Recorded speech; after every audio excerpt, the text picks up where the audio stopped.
Welcome. In this drawing tutorial, I'm going to show you how to sketch from a reference accurately and with understanding so that you get the maximum amount of information and benefit from this exercise. I'll be sketching in Procreate for this demo, and I just put on my drawing glove, which I really love because it has sizes. If you want to see the exact glove that I'm using, the link is in the description of this video. So let's dive into sketching from a reference photo. So I found a photo of these cute mushrooms. I'm gonna sketch these mushrooms right now accurately and talk you through the process. And then we'll actually go ahead and sketch this little character, this cute kawaii character that also looks like a mushroom, for learning, for observation, for filling up our visual library. The point of this tutorial is to learn how to sketch accurately. I get this question all the time, so I'm going to show you the exact process right now. So I'm sketching with my pencil called Tat's pencil. I really love it. It's optimized for just the right amount of smoothness, but not too much. If you want to get the exact pencil that I'm using, you can download it currently for free. The link is in the description of the video as well. Make sure you're drawing on the new layer and let's just go for it.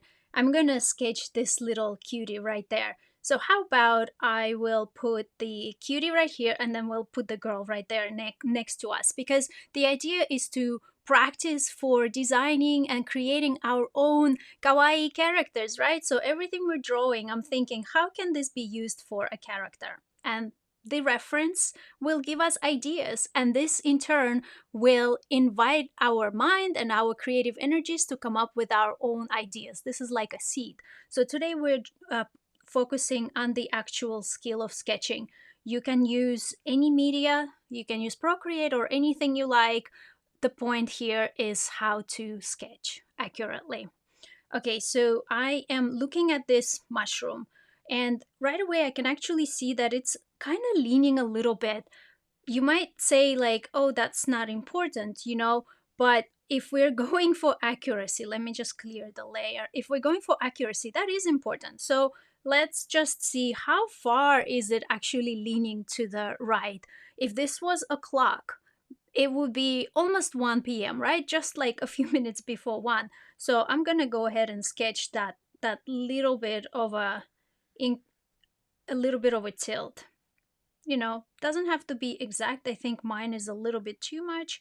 So it's really important to get your foundations right, because then everything else becomes really easy. So I'm gonna say this is the ground. The stem is going to be, this chubby little stem, and then the cap is roughly the same size as the stem, just to keep things simple. And at this point, I'm always thinking of 3D shape. 3D shape. If I was molding this out of plasticine or clay, what would this be? Like, what is the closest shape that represents this stem, for example? And it's a cylinder, right? So I'm gonna imagine this as a little cylinder that is leaning to the right ever so slightly. I think I'm overdoing it a little bit with the lean, so let me just adjust that. And that's happens, right? You put something down and then you decide, is it working or is it not working? So we've got the stem. Now let's put the ball. It's like, if this was complete, it probably would be almost like a ball, but it's cut in half, right? And then it's got this skirt that kind of wraps under it. So let me start drawing a little ball, and then it's kind of wrapping around. Look how cute this is already looking. Now, it doesn't have to be 100,000,000% accurate, right? But we want to get as accurate as possible. Ultimately, we're looking for those cute proportions. So, okay, I've got my general shape. It still doesn't look fully correct. Notice we are looking at this picture from above. So if we're looking from above, we are going to be seeing the top. So that's the top side. And that's the underside, right? So that's this bit that is wrapping under. So we are staying true to the actual perspective, proportions, and all that. So let's say, and I do these extra lines. You see, I've drawn a lot of little hairlines, but then I'm gonna go ahead and erase the extras. Also, I can sort of see like the cap is has like it's a little bit taller on top than it is on the sides. So I could erase and redraw, but a really neat trick when you're sketching, and if you have access to Procreate, you're in luck because this is so much faster. If we go to the adjustment menu right here, that looks like a magic wand, and we go to Liquify. So this is gonna allow us to shape and mold our drawing without having to redraw stuff. So the only thing is that you have to make sure you're set to push. You're on a push setting. Then these are my settings, and the bigger brush size that you make, the bigger change that your drawing is going to have. So I want to kind of like push these down. So this is my brush size right now. This is how much area is going to be affected. So look, I'm just going to pull it down a little bit, pull it down just to give it a little bit of that mushroom shape, and that's it. That's it. So now this is before the adjustment. It's a decent mushroom, but after the adjustment it's so much cuter. Okay, so then let's give it a little bit of that skirt. It's got like a skirt on it.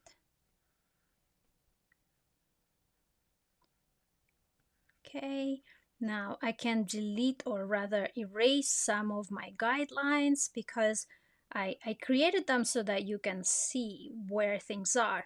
But you can also indicate these things with shading. So if we know, right? Like you have your memory of that's where the turning of the form was from top to the bottom. So we can even shade it. Even in the sketch form, like I often do that. This is like a shorthand of saying this is the bottom part of the drawing. We can already start to give it a little bit of shading. That's fine. Same with the stem of the mushroom. The light in this picture is coming from the right, so I can safely just go ahead and shade this. This is just little aids for sketching. This is what I would do to do a study of a subject, to do a study of something, and then if I wanted to like redraw it at home in much more detail, I can do that. This is going to be pretty dark because it's really in a shade. You don't have to go all the way into shading, but I'm just giving you all the tools that I use that you will potentially find helpful. And then let's just put a bunch of dots. So let's observe, like we're always observing our reference. I'm looking at the pattern of the dots. It looks like the density of dots increases on the turn. So there's less dots at the top. I'm being a little bit cartoony here. I know that. That's fine. That's fine. But then as we get closer to the turn, there's more dots. It's just begging for a cute face, isn't it? And then it'll be so adorable. Well, we'll do that next. We'll sketch the little girl and see how this can be applied to a real character. So there we go. We just sketched this little cutie from a reference photo. Now let's go ahead and look up a character reference. So let's say you are creating a project and you want to look at different elements that you can bring into your art. You would never ever copy somebody else's drawing and claim it as your own, but it's totally cool to copy for learning. And it's actually an honor to the artists if you say, hey, I love your art so much, I'm actually investing my time and energy in redrawing it. As long as, of course, credit is given where credit is due and all that stuff. So again, we're looking at these proportions. Like, look at this, the head is huge and the body is like, let's say this is the ground, and we're going with the same kind of paradigm of having our guidelines. So the head is twice as big as the body. So if that's the body, so that's one, that's two, it's gonna end roughly right here. This is the thought process that happens in my head as I sketch. I don't always go and put all of these guidelines, but in the beginning, as a beginner, this is so helpful. So that's why I'm showing you the full process of this sketch. So let's imagine again. So her face kind of looks like the stem. So I'm going to start there. And while I did put the middle line, that's actually not going to be as relevant to us because she is in a 3/4 view and we want to honor that. So let's just sketch first the head shape right here. And now I am going to replace this guide. I just kind of put it there for safety. But in reality, it's a 3/4 view. So you can see there's a little bit more space to the right than there is to the left. So that's what we're gonna do. This guideline is actually telling me the face is turned. And then her eyes, so when I do the eyeline, I usually imagine it going through the middle of the eyes right there. So, and then once we do the eyes, that's how I'm gonna draw them, like that. Cool, so let's give her a hat. And just like here, we're doing the overall shape and we're also always looking for landmarks. Where do things connect? So for example, how far down does the cap go? You would think like your brain will usually want to make it safe and will flatten things. So this looks in theory correct. And just having a lot of drawing experience, I know that my brain is compensating right now. I know it. I do this every time.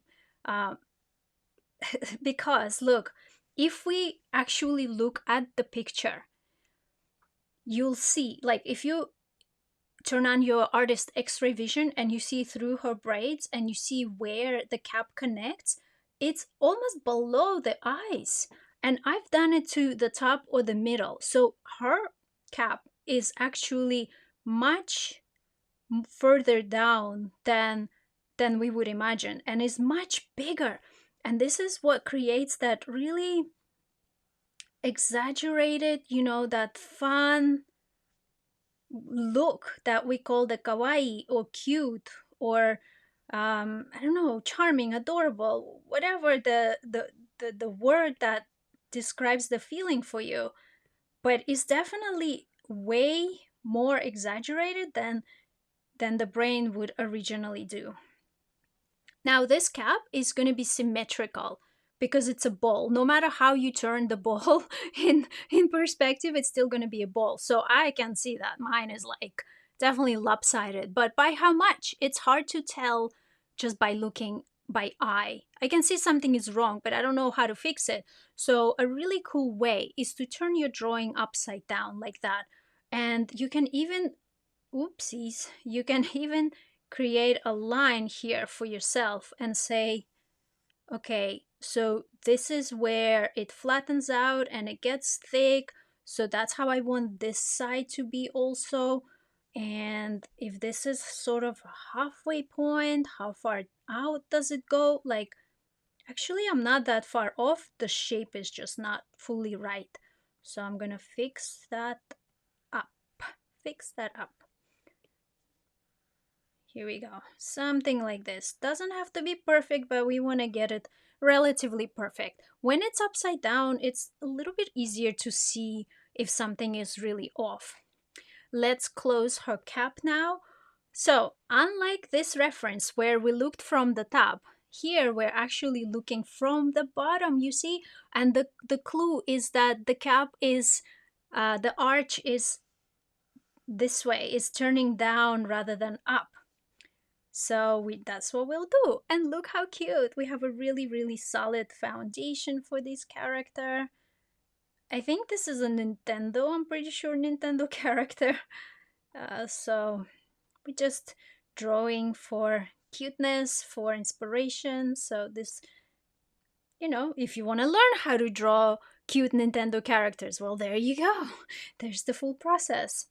Okay, let's do the mouth. So the mouth goes out as wide as about the middle of the eyes, right? So if you were to like look at these landmarks, that's how far it goes. And then What letter does this look like? It's like a lying down letter D. So we've got the little smile, and then we just do it like a D, letter D. Oopsies. Just find the shape that looks cute, and yeah. You can add cheeks. She doesn't have cheeks, but I really like adding cheeks. This is where I get to do my own little interpretation, right? Let's add the dots. So again, this big dot comes down to roughly halfway on the head. So we'll do that. And then this dot is significantly lower, like it's really low. So if we look at where the top of the cap is, that's where the bottom dot is, sort of like this. And that's your classic Nintendo mushroom shape, which is so cute. And you can have a lot of fun with it.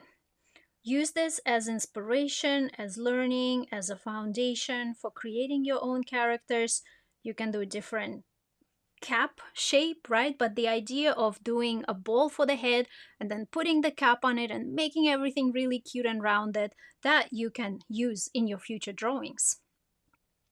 So let's give her some body, right? It's amazingly small, like it's so much smaller than you would imagine. So again, your brain will try to tell you that that's wrong, but just trust it. We might extend it a little bit because her feet are disappearing into the ground. So I might do it a little bit bigger, but not by much. So again, her body is in 3/4 view. So you see where the bottom of the head center meets? That's when the center line of the body starts. And the body is like a little triangular shape, like a little pyramid, with arms coming out and her dress kind of like there. And she's got cute little straps right there, and then arms. So the arms are like cylinders coming out of the pyramid of her body right there. Right? I'm just looking at the shapes. Like I'm literally right now sculpting in 3D. That's how it is in my head. I'm like, my fingers are touching the clay. I can really imagine where things are. And then she has one foot coming out at the front. Again, I'm using my artist X-ray vision to see through the floor and imagine how this foot is. This also really reminds me of Kirby feet. If you want to look at examples of cute kawaii feet, look at Kirby drawings. He often has, he or it, I don't know, I think it's a he, the feet like that, with one coming out in front of the other is like a big bubble. And then the other foot is like a little bit at the back. A little bit at the back. And then again, because this is a 3/4 view, this arm is in the front and this arm is at the back. That's why this second cylinder is tucked away and we don't see the thumb. We don't see the thumb. Now, it's not an exact copy, but it's a decent, it's a decent enough copy for a study. And then after I put this down, I would then look back and troubleshoot the drawing. Like I've got all of my pieces there. It's still a little bit wonky, so let's fix it up. She's got a bit of a cute decoration on her dress, so I'm gonna put that in as well because it's so adorable. And now my brain has recorded, oh, you can have a dress with little leaves on it or a flower. And now that pattern is part of my mental library for when I come to create my own characters. So in this exercise, I've learned how to put a cap on a rounded head. It can be a flower, it can be a mushroom, it can be, what else is round? It can be a little acorn cap. Like how cute would that be? I love that idea. And then I also learned that I can put sweet little decorations on their dress. Okay, so I think the head, oh, the head is missing braids. I thought something was kind of missing. And the head is looking a little bit misshaped. So I'm gonna use some digital magic and move things around. Now, this is not a fully Procreate tutorial, so I'm not gonna go in detail on all the menus that I'm using. I have other tutorials for that, and I will keep creating more tutorials. This one is about sketching, how to sketch accurately. So if you are drawing in paper, just erase and redraw, or like just adjust it. But if you're using Procreate, you're in luck because you can do this so much faster. So I am just gonna correct this to look a little bit better, and then we'll give her some braids. Maybe this needs to come down a little bit more because her forehead is looking a little bit empty, you know. And you could even like take some creative liberties now and add a little bang.